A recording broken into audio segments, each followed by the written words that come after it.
Welcome to the woods on another blue-skied, sun-shining spring day. Yeah, it's gorgeous up here. Very nice. And I've just got back from a meeting in town with a business manager, an accountant and 2 solicitors. And that was all to do with the Woodlander initiative, making sure everything's in place to move forward in the right direction, everything's legal, above board and being done properly, and how we can safeguard the land we've bought.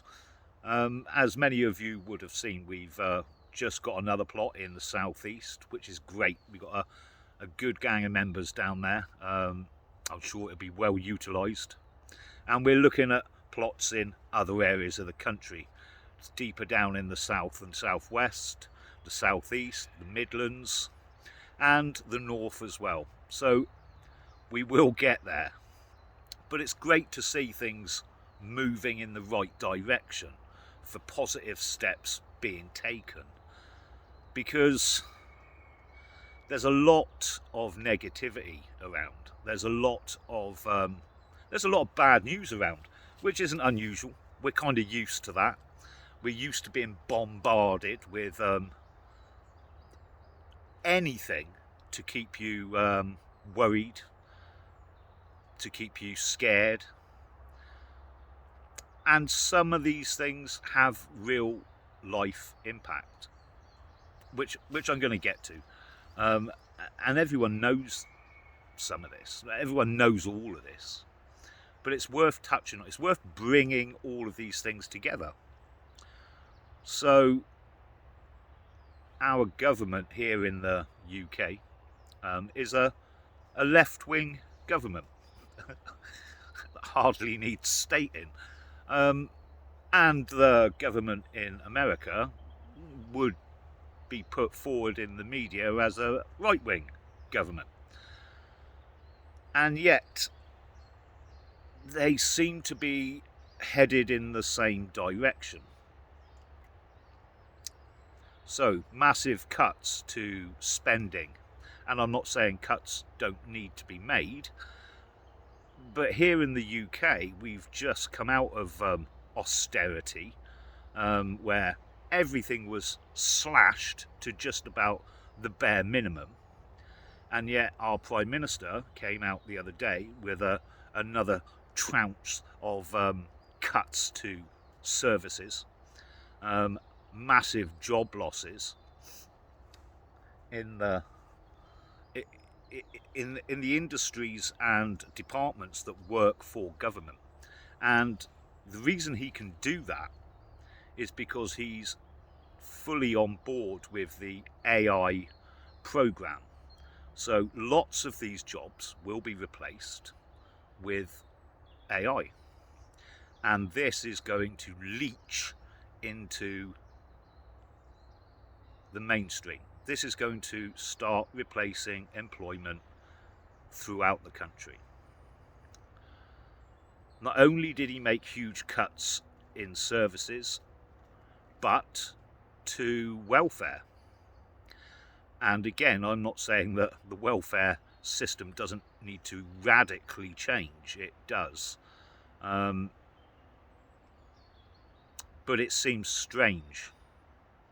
It seems strange that it's a Labour government cutting benefits, cutting welfare, cutting back on big government.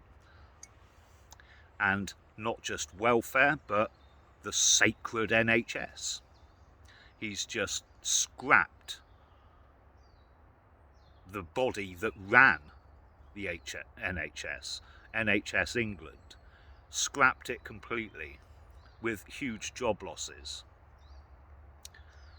And it seems to be a centralization of power, where he's pulling power back from groups within the government and organisations that ran the NHS, and pulling those decisions back to the middle, back to the government itself. A centralisation of power. And at the same time, exactly what we were all talking about 4-5 years ago with the WEF. You will own nothing, you will be happy. We've got BlackRock have just bought £1.4 billion worth of homes in the UK. Those homes won't be for resale, they'll be for renting, and you know who's going to be renting them, and it will be the government paying the money. So the government are taxing us harder, cutting our services, centralising power. This is not looking good at all. And in the same week, we've had the new rules and regulations for online harms, where online platforms can now be fined huge amounts of money if they don't remove things that the government asks them to remove. So more censorship, higher taxes, less services. And things are jumping up in price all over the place. Insurance risen by about 300%. That's quite some jump. I had a member contact me the other day who said his national insurance contributions were about to rise by about 400%. Incredible. So taxation going through the roof. The cost of living, your energy bills, we know they went up about 4 times, due to go up again. Your food shopping. Now, I don't know what they're saying, that inflation's running at some stupidly low amount, but I can tell you, I worked it out the other week, and you're looking at an increase in prices of around 30% from 2 years ago. 30%. That's a huge jump. And what it means is people have no spare money. Nothing. And in fact, those that had no spare money before are now getting further and further in debt. People are starting to lose their homes because of the hike in interest rates. As mortgages rise and there's no income to pay for it, the house is repossessed. And we saw that in the 1980s. We saw it again in 2008. And we're just coming into yet another round of people being made homeless.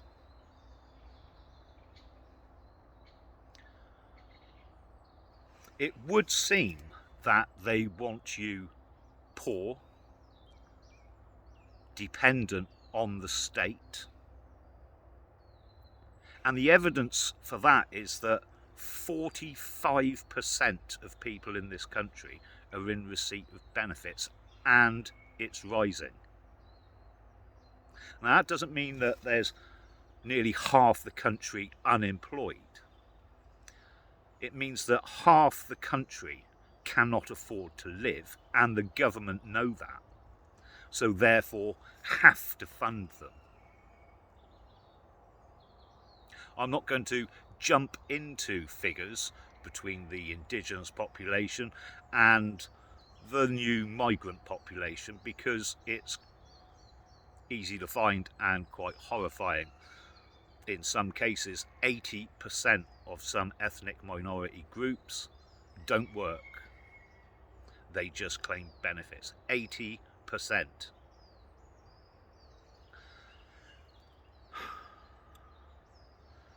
But as we look to the future, it would seem that things are not going to get drastically better anytime soon. The cost of living is still rising. The government is well aware that it's running out of money. That's what all of these cuts are about. The money is drying up for quite obvious reasons. As technology advances, and I've covered this time and time again over the last 5 years, technology, AI, will have an impact. Small to begin with, and then it grows, and then it gets bigger, and then it's your job as a musician, as a writer, as an artist, as a manager, as a computer programmer, as a sales assistant, as a barmaid. All of these jobs are now beginning to be replaced by AI and technology. And this isn't going to slow down. This is going to spread out. And as less people become employed, the government loses its income, its tax revenue. So it has to tax the people that are working even more, which is why all the people that are earning good money are leaving the country. They're running out of money, and when that happens, things start to go bad. We know this. And this is the beginning.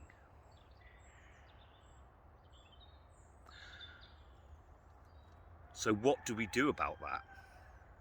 Well, it would be prudent to look at the things you need. What do you need? Well, you need food, shelter, water, companionship. I would look at getting those things nailed down. How can you become less dependent on the system? Because they want you fully dependent. Fully dependent. And this leads into a UBI situation, which I've spoken about before. And the UBI will have to be funded by someone or something that has the money to fund it. And that's not going to be the government, because the government's money is decreasing.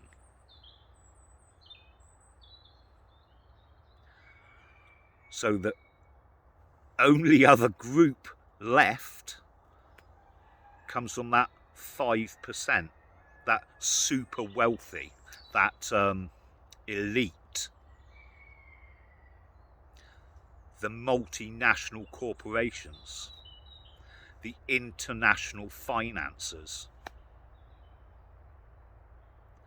They have the money, they have the power.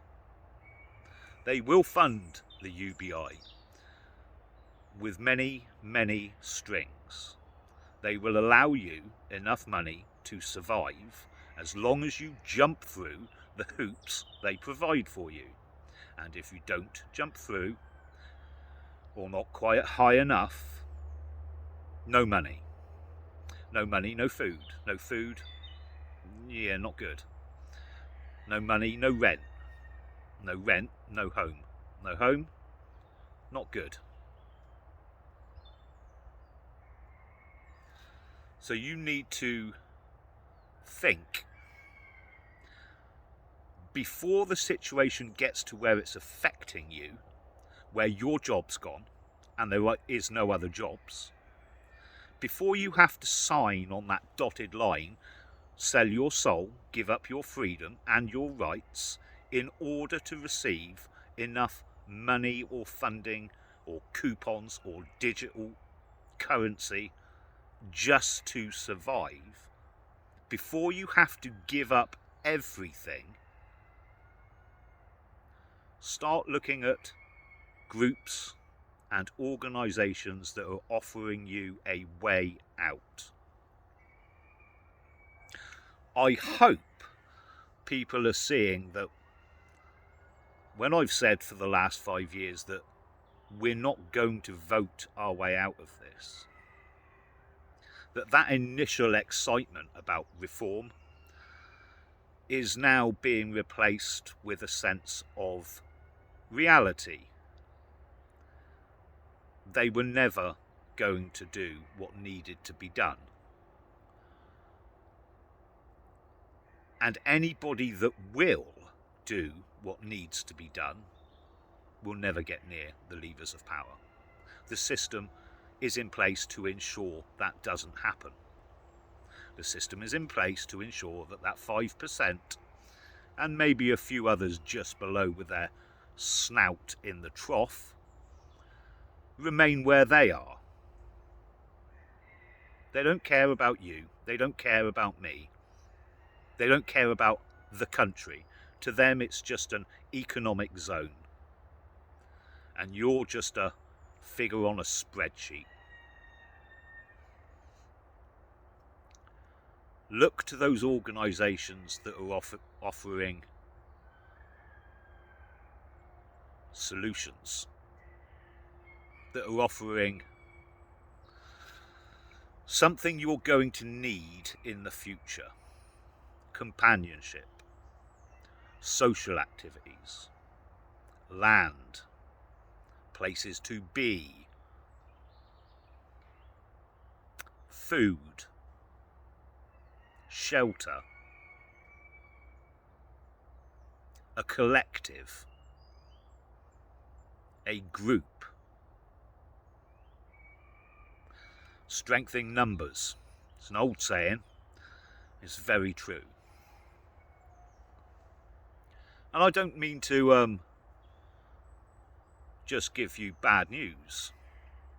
Today's been a great day, sitting down with professional business people who are all excited about the Woodlander initiative, who would like to see it grow nationwide, is encouraging. There has to be some restructuring, but that's in order to make things work better and to ensure the safety of both the land and the business in this current climate as we move forward and grow bigger. Now, you see, my initial idea was, if we could get 1,000 people who over a period of time could put in £1,000, that would give us £1 million. And with that £1 million, as an organisation, we can start to do things for us. £1 million in this global economy, it is a drop in the ocean. You know, it's nothing in the scheme of things. But to us, that's a huge amount of money. We could buy land in every county in this country. That land can be utilised by you. We can grow food there. We can keep livestock there. We can put buildings there. Food, shelter, community. I'm not really worried about water. It falls out of the sky, and if you've got half a brain, you can collect it, purify it. Food, shelter, community.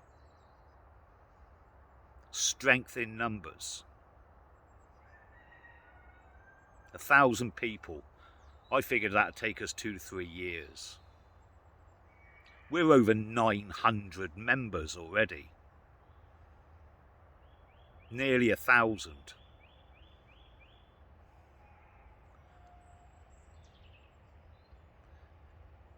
Look to the groups that are offering solutions.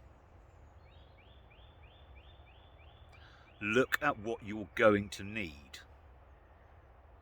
Because trust me, I lived through that property crisis in the 1980s, where the property I bought for £22,000 was valued at nearly £50,000 6 months later.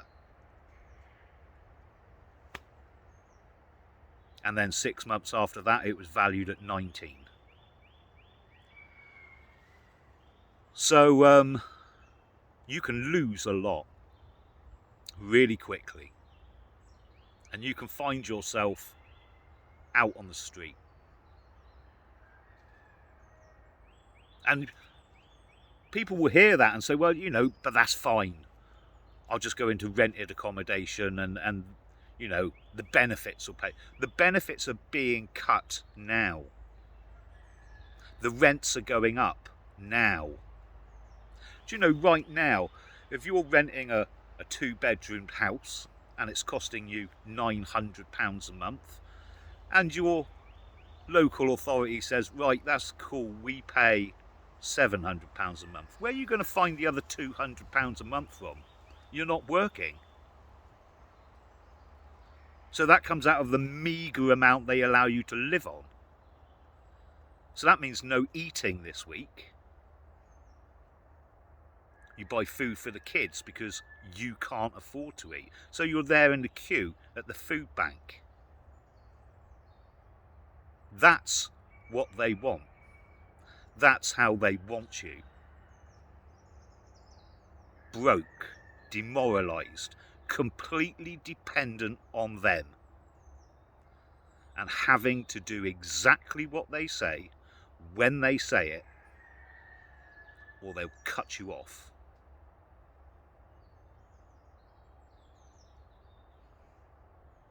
Well, I say bollocks to them, and I'm not playing. The system is corrupt, broken, not fit for use, and we'll build our own. We're not asking permission, we're just going to do it. We're going to buy our own land, we're going to grow our own food, we're going to keep our own livestock, we're going to start our own businesses, we're going to make money, and we're going to be all right. And we're going to start a new system that will work out, that's for us, that we're in charge of. So here's to the future, people. Get involved. There's a link in the description. I'll speak to you soon.